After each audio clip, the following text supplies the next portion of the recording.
Hey folks, it's Bob out here at Sorrento Hill. It's a beautiful, crisp, clear day. This feels more like a fall day than getting close to spring day. But at any rate, temperatures up and down. But starting tomorrow, I've got a week, a time frame of over the next 10, 12 days where there will not be any temps at night below freezing. Of course, tonight it's going to be.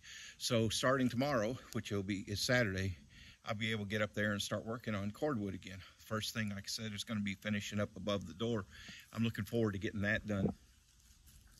And one of the people who's been following these videos, in which I really appreciate you guys that are out there following these videos. I've gotten some comments, some people who have asked, explain about the foundation. Explain about the foundation. What are you doing for a foundation? Because, you know, most people, if you're looking at cordwood, and this is one of the things that I found when I first started looking at cordwood, is they talk about what kind of foundation you use. And the importance was stressed about that you got to build on a slab, because that's the only thing that'll hold up the weight is a slab.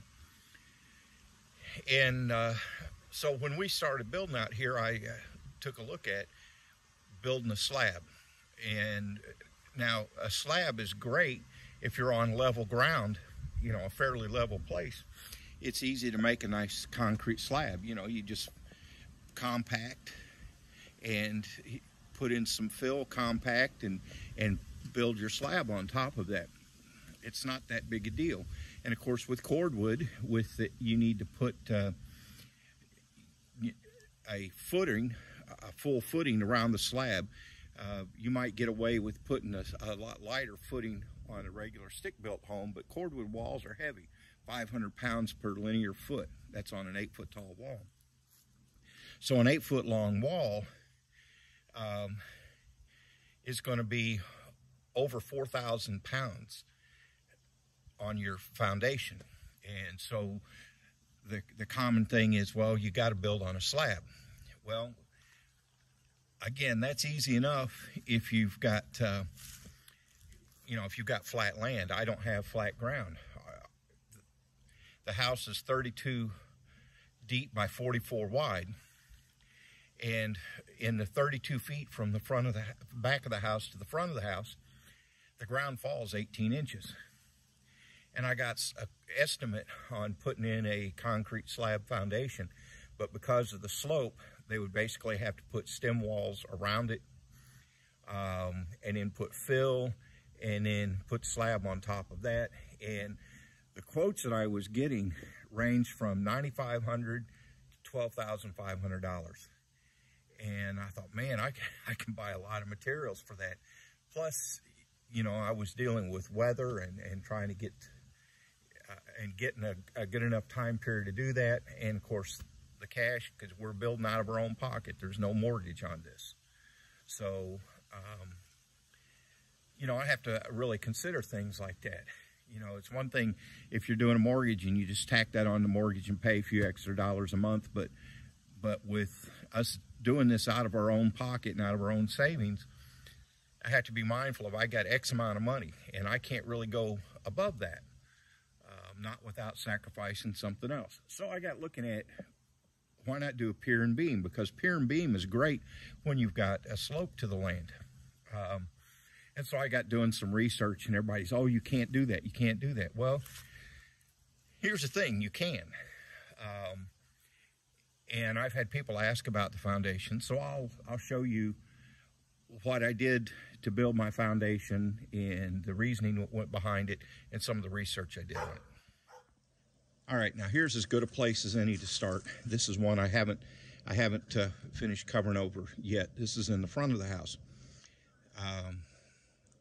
You see, I store my lawnmower there. But at any rate, what I did here is these are the footings that I've made are 24 inches wide by 24 inches by 36 deep. And the reason I made them so deep is that way they go down to the hard pan that's underneath here. And that hard pan is so hard, as I was digging down deep enough to put my footings, When I hit that hard pan, the shovel wouldn't dent it. I had to take a pick and bust it up with a pick and kind of scrape it away. The guy who dug the trench that my foundation, my piers and beams is in, when his bucket would hit that hard pan, the tracks, the front of his excavator would lift up off the ground. As he said, you won't have any trouble with this place going anywhere. So I was encouraged by that. So at any rate, these are 24-inch square footings, and there's double layer of rebar. I use 5/8 rebar in here, and there's a cage of rebar, 2 thicknesses inside here, and there's also rebar that goes almost to the bottom of these footings, and it comes up all the way through, these blocks, and it actually up through that wooden pad that the column is attached to. So my beams and the pads they're resting on are actually tied into rebar that goes all the way down to the bottom of these piers, so I won't have to worry about that pulling out. And then I've got concrete blocks here for the pier itself, built up on top of the pad. You can see these are 4. The ones in the back are actually, in the very back, are only 2 high, or excuse me, 3 high, and these are 4 high. And then, of course, there's rebar that comes all the way up through, 4 pieces of rebar, 1 in each hole, because there's 2 holes in each block, and you see they're 2 wide, and then of course offset, so I don't have seams running all one way. That gives a little more strength. And then mortared together. And then what I did is I poured concrete down and through here and tamped it in. So these concrete blocks are filled with concrete, and again with the rebar coming up through, so that's pretty sturdy. I've got these this metal aluminum flashing on here as a termite block, and what I'll be doing here is I will cut down here so I can fold it over, and I'll use a silicone and some rivets to hold it together, and that way it'll have a little nicer shape than it does now. That's one of those things I'm kind of putting off because I got so many other things to do. And the actual beams, cross pieces that I'm using, now these are roughly 8 foot apart, are 2x12s. So I'll give you a sample of what I got underneath here. Now, you can see the pier there, and then I've got a 2x12 here, and then on this side I've got 2 2x12s, and that's what the floor joists are resting on. These are engineered I-joists, and then I've got the joist hangers. What I did is the manufacturer of these I-joists recommended these hangers and said with these particular hangers, they keep it from wanting to flop side to side. So I didn't have to put stringers in between them. So that saved me a lot of time and money. And you can see underneath here, all of my I-joists. You can see my center piers. And then of course, on the center beam, it's the same as this one. It's 2 2x12s laminated together, and they are on top of our, and then I've got one on either side of the timbers that go up the center of a house. And then of course I've got these tied together with other 2x12s on 16-inch centers. And what that does for me by having these 2x12s, you take a look at the Southern Yellow Pines website on what their load ratings are, and these will hold something like over 3 times the amount of weight because of the construction that is going to be bared by the cordwood walls. And so I don't have to worry about them deflecting. You can also see here, we're putting in radiant heat, and that's the PEX tubing and the little aluminum reflectors that will keep the heat up near the floor. So I got radiant heat up against the floorboard, and of course the flooring that I used is the Advantech water resistant, waterproof OSB. Costs a little bit more, but I'm glad I used that. So that's the foundation, and then of course it's clear space underneath here. And you might say, well, how come there aren't more footings? Well, these 2x12s on 16-inch spacing are rated for, on 16-inch centers, they're rated at 19 feet 6-inch free span. And what I've actually got between here and the center beam is about 14.5 foot. So I'm allowed 19 foot 6 inches free span, unsupported, with these engineered eye joists, and I'm at about 14.5 feet. So I've got a pretty good safety cushion there.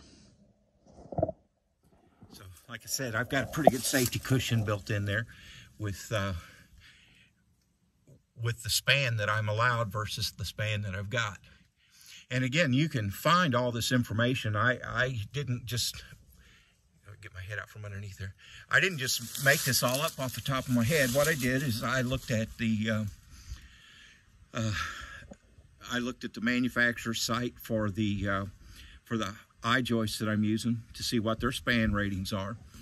I looked at the manufacturer's site for the Advantech OSB. That's where people were like, oh, well, with that you can go with 24-inch spacing instead of 16, and you won't have to use as many eye joists. But the span, the open span, the free span is different if you use 24-inch spacing in it as with 16, because you don't have as many joists carrying the load, so you can't have your span is reduced. Also, look, we're planning on putting in tile floors, and the Advantech manufacturer, the OSB manufacturer, says that if you're going to use a tile floor, that you need to have 16-inch spacing on your flooring, you know, on your floor joists. So that's why I did that.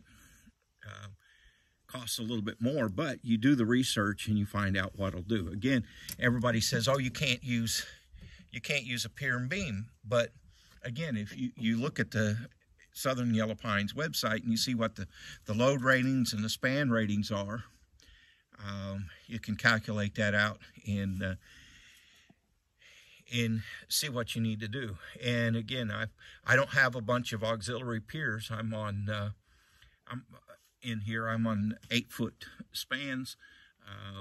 I've got several walls that have been up here for about 1.5 years on the back side of the house, and there's been no deflection, no movement. You go up onto the house and you walk around the floor, and it's good and solid. It doesn't squeak, it doesn't bounce, and it's real quiet because I use what they call the quiet floor technique. The OSB, instead of being nailed down, I used a construction adhesive on tops of the floor joists, and then you use construction screws for putting your OSB down, and that's what gives you what they call a quiet floor, and it's solid as can be. I tried to test with my wife because she was worried about, well, what will it do when I'm baking cakes? And so I had her stand over in the kitchen by where the oven's going to be, and I got on the other end of the house there by the living room, in the middle of the living room floor, and just jumping up and down. She says, why are you doing that? Why are you doing that? I said, because it can handle it. I said, did you feel anything? And she said, I felt a little bit of vibration in my feet, but I thought it'd bounce around with you doing that. So it doesn't. It's good and solid. So that's why I did what I did with the foundation. It's, again, people will tell you, well, everybody knows that you have to do cordwood on a slab. And that would be easier in a lot of ways. But one of the advantages that I have with doing pier and beam is, with me doing this on my own a little bit at a time, if you've ever put in a slab, there's a lot of work that you have to do before you put your slab in. You got to put your sewer lines in, you got to put your plumbing in, you got to do all this work that goes underneath the slab before you pour it. And also, if you ever have a problem with your sewer, if you have a problem with your water, you've got a major problem, because you got a bust up slab to get to it. And another thing is too, you know, if you get some settling or movement, if you didn't get it packed tight enough, you know, your fill compressed tight enough, and you have some little spaces, you can get some subsidence there. And that's not a good thing at all. That gets expensive in a hurry. If I do get any kind of, with the pier and beam, if I do get any kind of unlevelness or settling or anything like that, it's not that big a deal with the pier and beam to shim if you have to level it. So I don't foresee that happening. I try to be extra careful. I'm a little bit off on square. I'm about a ½ inch out of square from one side to the other, which using the old string and calculator method, I'm not feeling too bad about being only ½ inch out of square. I checked the specs on that, and that's a lot squarer than most new homes are built. And as far as level, you can set a ball down in the middle of the floor here, and it'll just sit there. It doesn't roll.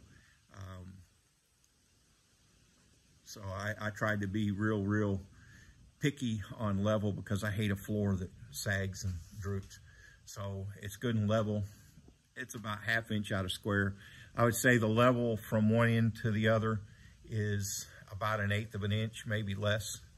And over a 40 some foot span to be less than 1/8 of an inch out of level.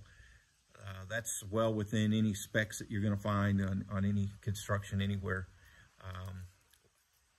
I believe it's something like 1/4 inch and 10 feet is the spec that's quoted in the building codes. Memory serves me correct. It's 1/4 inch and 10 feet. So I'm well under that, because I got about 1/8 of an inch and almost 40 feet. So I'm real good there. And that's made it a lot easier to get my windows in level. At any rate, for those who ask about foundation, that's the short, or maybe the long, I should say, of what the foundation is made of, why I chose to do it that way, and what it's been like building it. Again, it's another one of the things, you notice the front of it's so high. Well, this is why it's important for you to check specs on things. I can't stress that enough. Don't go on what common wisdom is. Go to the manufacturer sites. They're all out there. They've got all this information. For example, the company that makes the floor joists, they have, I bought them from Menards, and they link there. They have the installation instructions, the specifications, and all this from the manufacturer's website. So I click on that, go to that, and it tells me the spacing I need. It gives all the span ratings that I need. And it also gives this word of caution. It says that you need to keep the bottom of your joist at least 24 inches above the ground to prevent moisture damage and rot. So that's part of why it's as high as it is I needed to get the back of it at least 24 inches off the ground. And then, of course, the front here is 18 inches higher. That's 42 inches. That's almost 4 foot.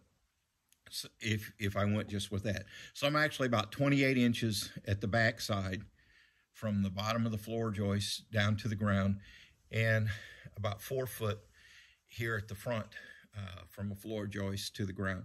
So even a fat old man like me can get around underneath there pretty easily. It's made it a lot easier on doing my PEX tubing, a lot easier on doing my plumbing rough in. So, and again, it'll keep the moisture from getting to those floor joists and causing them to rot. That would be a big problem. So again, don't be afraid to do something on your own.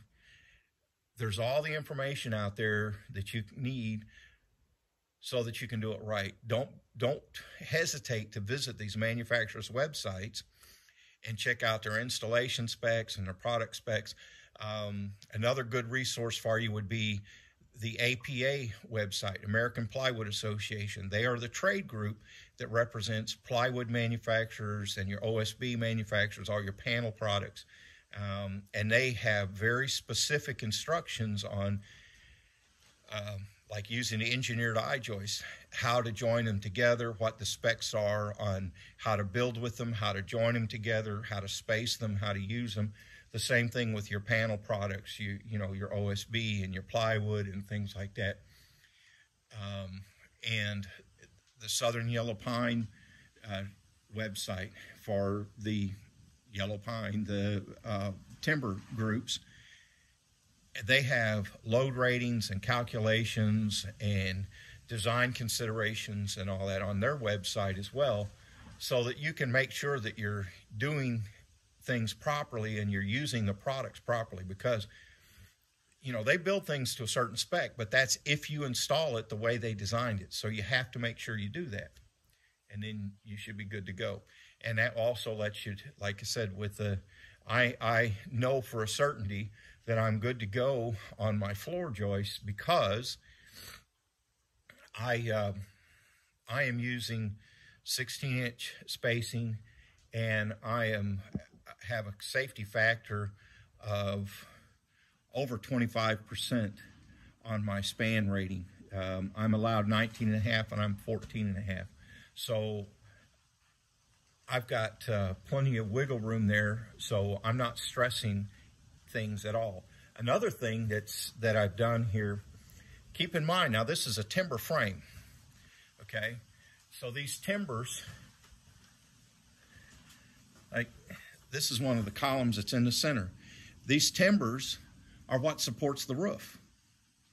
And these timbers, the flooring, my I-joist, they don't support any of that weight of the roof, because these columns, these timbers here, are mounted directly to my piers. So the weight of the roof is borne by the piers, which is borne by the footings. And the footings, at least around the perimeter, are connected by a 12-inch by 12-inch beam that goes from footing to footing. So they're tied together so they can't shift and move. So the only weight that all these timbers in the frame are supporting is the roof. And for the roof, I went ahead and used 5/8 plywood, even though you can use thinner. I used 5/8 ply because I didn't want to feel it sagging and moving while I was up there walking around on it. And then I've got a metal roof on it, which a metal roof is actually lighter weight than putting an asphalt shingle roof on it. Asphalt shingle roof is a lot heavier than metal roof. So, and then I've used the engineered I-joist for rafters, and they're 10 inches. Well, if I had used trusses made out of 2x10s or 2x8s, those trusses would be a whole lot heavier than these I-joists. These I-joists are lightweight enough that I could cut them to length. These are 22 footers, and I had to cut them about 19.5 foot long to go from the center, the center. You can see where they're tied in up there at the center beam, out to the ends to make a 4-foot overhang. And I was able to, after I trimmed those, to pick them up under one arm and carry them up here to put up and raise those myself. If you've ever worked with trusses, it's very difficult. You've got a 32-foot house and then 4-foot overhangs. That's 32. That's 40 foot. A 40-foot truss is a heavy, heavy son of a gun. And so all of my timbers would have been supporting all of that weight. These I-joists are a whole lot lighter, but they're strong. Now, again, I did that because I'm using the shed roof. So I guess the point of all that long rambling is the timbers themselves are not supporting that much weight. The floor of this house does not support the weight of the roof.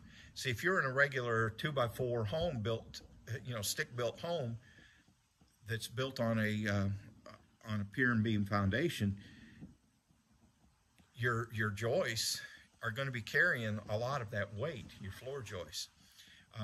You've got interior load-bearing walls that are going to be carrying weight of the roof, and that weight is going to be carried down to your floor joist, so you have to have a lot more piers under it. So there are no load-bearing walls in this house at all. Every one of the interior walls is a non-load-bearing wall because all my load is borne by, I've got doubled up, I got two 2x10s on that end, and I've got two 2x10s on this end that are supporting my rafters. So plenty of allowance for weight bearing there. So the house itself is heavy, but with the way the walls are, and with the 2x12s that I've got underneath that, and again, the walls are 16 inches wide, the 2x12s are 16 inches from outside to outside. So there's 2x12 on the inside, it's double.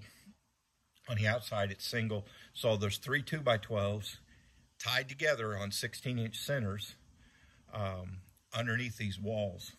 And I've seen no sagging, no cracking. And again, from checking the Southern Yellow Pine website as far as span ratings and load calculations, I'm at less than 50% of what would be allowed weight-wise for the construction of the beams around the sill and then the beams around the bottom of the house. So that's the foundation we've got.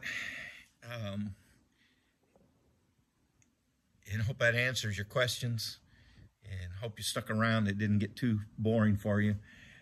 I'm going to get to work and do a little bit while I can out here the rest of the day, and really excited for tomorrow when I can do some more cordwood. And I'll have to show you guys what that bottles wall above the door looks like once it's all finally completed. All right, thanks for stopping by. Hope you enjoyed that. Don't be afraid to get out there and try something, do some research. It's out there, easy enough to find, and give it a shot. You might just enjoy yourself. Until next time, this is Bob saying, see you later.